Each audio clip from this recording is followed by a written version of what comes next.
because we were talking about the Chicago Burlington and Quincy and the Colorado and Southern, and how the Montana and Wyoming Coal really changed the whole complexion of that railroad and ultimately of the Burlington Northern. Wyoming Coal done to United States coal supply. Well, it's it's right there. Now this is 2021, when the pie is a little bit smaller than it had been before that, but nevertheless, Wyoming is 41% of the coal used in the United States. It's absolutely amazing. Coal mined in the United States. And so here's Montana is only about 5%. Two reasons. One is there's more overburden, and the two seams are separate. And also Montana put a big severance tax on it. So that kind of dampened the business. But Illinois is still 6%, Pennsylvania 7%. West Virginia is still they're second at 14%. And then these other states, they do some mining as well. But Wyoming is obviously a huge portion of the About the elephant in the room. Sorry? Talk about the elephant in the room. Yes, it is. It really is. It's a big issue. So if we look at coal from 1875, it started out, and of course the railroads were using some, but I mean this is when they were converting from wood fuel to coal, and then they started really burning more, and then the electric utilities came in here, and they started burning it. And so the railroads were burning a lot of coal. Industry was burning a lot of coal. So it peaked in about 1920, and then it kind of went up and down. And then you see what the Depression did. It really the United States was really hurting. Well, then World War II came along, and they're hauling even more stuff. But the steam engines were much more efficient here than they were there, so they aren't burning quite as much coal.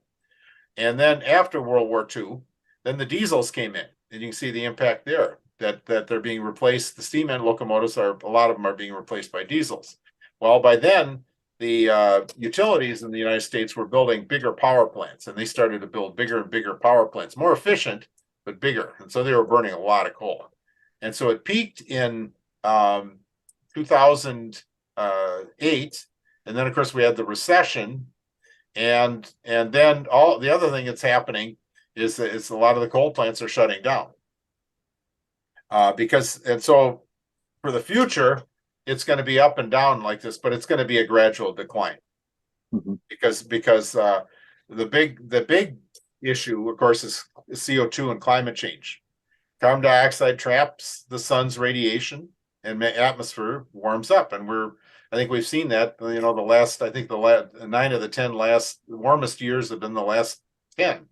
So it's happening. We're seeing with the crazy weather we have. As I mentioned, the old power plants are getting old. I hate to show my age, but I remember when this is the Sherburne County plant from Xcel Energy, and I remember when this thing went online, 1976, 1977, and 1980. I think it was 88. And the problem is these two units are going to be gradually retired and replaced with gas over the next couple of years, because they were only built to run 30, 35 years. And now, they're already almost 50 years old. So they've done a good job. And the cost of replacing a coal plant is prohibitive. And the Otter Tail Power out in the Dakotas was going to upgrade a power plant out there, and it just, all the customers, their partners disappeared because they said, oh, it's just going to be too expensive. So we look at why is we'll kind of go through this real quickly because this is a railroad video, but why is a thermal, where you're making steam, why is a process like that so inefficient? Well, if we look at a steam locomotive, you burn coal, and then you have these hot gases that are getting sucked through a boiler. There are tubes in the boiler, and that's boiling the water. And the problem with a steam cycle is that's where most of the energy goes, right here. You're boiling water, and water is chains of molecules together. To break those chains takes a lot of energy, and so once the steam forms up here in the steam dome, then it goes down into the dry pipe, and then it pushes the piston back, and then it pushes it forward. But unfortunately, the steam is exhausted, so they only use the steam once, and that's why they're not very efficient. In 1825, only about 3% of the energy in the coal got to the wheels. By 1850, it's 4%. By 1900, it was 5%. 1925 was about 6%, and then the advanced locomotives in 1940 were about 7%. Now, power plants were doing a little better, because in 1925, they're about the same pressure, 250 pounds, but they're getting 15% efficiency. Now, why is that?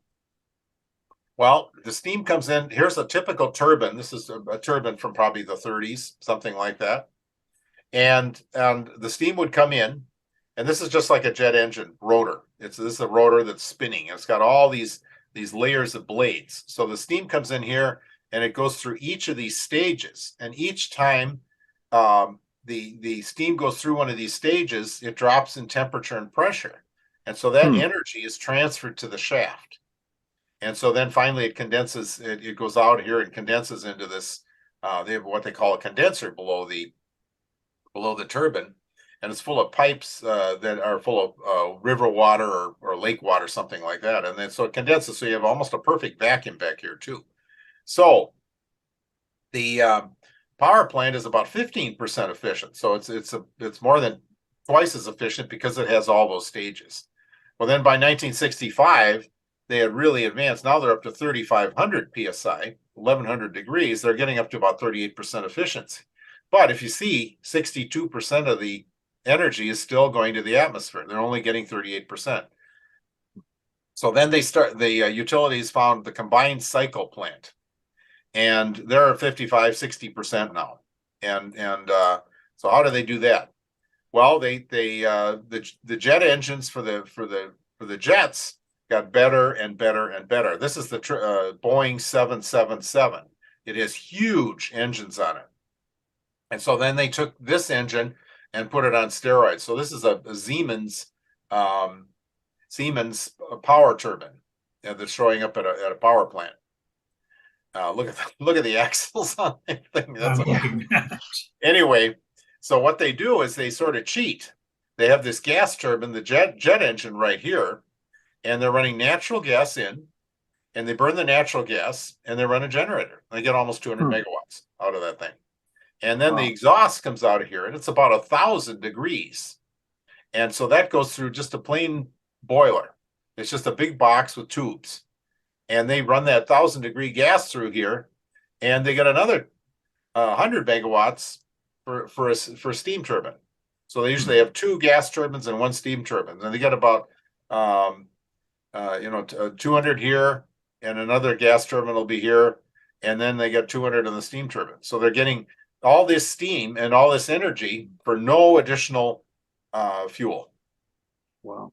The other thing that's really hurting coal is the wind and solar, and the fuel is free. That's the tough thing. I do have to address something that I see on the internet all the time. I see these articles and YouTubes. All these wind turbines will never produce the energy it takes to make them. Well, actually, they do. They in 4 months, 3 or 4 months, they produce enough energy to mine the iron ore, make the steel, mine the copper, make the generator, make the wind blades, haul the thing to the site, put it together, and start it. And so after 4 months, it's making positive energy, and they're getting very good at it. And I remember I was consulting at one of the plants, and I was there early in the morning, and the plant manager called me in, and he was looking at the screen that showed the power prices for the company, and he said, "We used to be the cheapest in the system because it's a very efficient power plant." But he said, "Look at all these wind turbines." I said, "Yeah, it's very low cost. It's cheaper than coal because the fuel is free."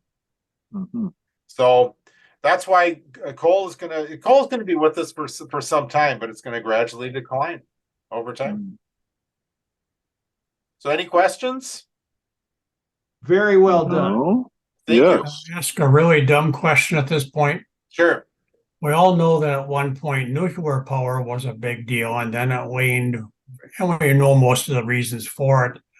There's more talk again now about bringing nuclear back, and they're talking about small size units. Now, what they would do is line up a gang of them to get whatever power they wanted. The deal is they would be manufactured in a factory, taken out to the site and put up. Now, have you heard any more about that? I'm only aware that this is in they're looking thinking at that. pattern. I don't know if they ever built one. I don't know. But they are looking at it because a nuclear plant, as you've noticed here in Minnesota, Xcel Energy is extending the life of their nuclear plants because they produce about 2% of the carbon that a coal plant does. So I mean, and that's because it does take some energy to process the fuel, and you have employees coming to work and all that stuff. But it's about 2% of 2 or 3%, something like that. So it's much better, very low in carbon. And of course, there's the nuclear fuel issue, but you know, pick your poison, I guess. But I had heard that they were looking at the smaller plants that they sort of like the manufactured houses, that they build in a factory, and they're well made and they're much cheaper than building it on site. So I wasn't personally aware that the plants built on site were that horrifyingly expensive, and there were no two alike. yeah, that was the That surprised me when I heard that. yeah, recently. and that was the utilities got started with that. Every plant is different. And when we were purchasing, when I was working for the subsidiary and they were purchasing power plants, every place you'd go, well, we're different. No, finally they started standardizing the coal plants, but that was really late in the game. And it's My understanding is that EDF in France, that was one of the things that they did was real smart at the beginning, was they made standard nuclear plants. That's a very good idea. Yeah, they've had a very good run with nuclear over there.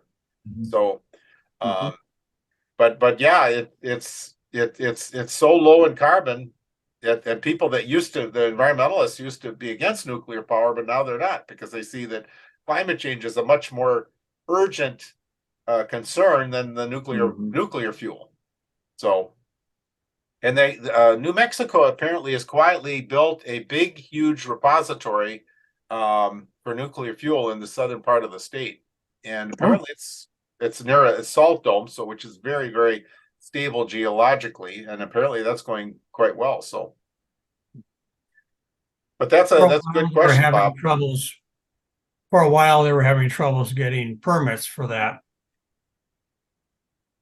Yeah, I guess they've gone ahead now. The Yucca Mountain in Nevada was a disaster because that was right next to Las Vegas. That wouldn't be a good place to do it. But this one's out in the middle of nowhere, so I don't know. Anyway, and the one in Nevada in Nevada, that was really the main site we had, wasn't it? Yes. For disposal. Yeah, they spent billions on it, and a lot of people told them it's not a good place. Also, geologically, it wasn't as stable as it should have been. So, other than that, it was fine. Yeah, right. Other than so anyway,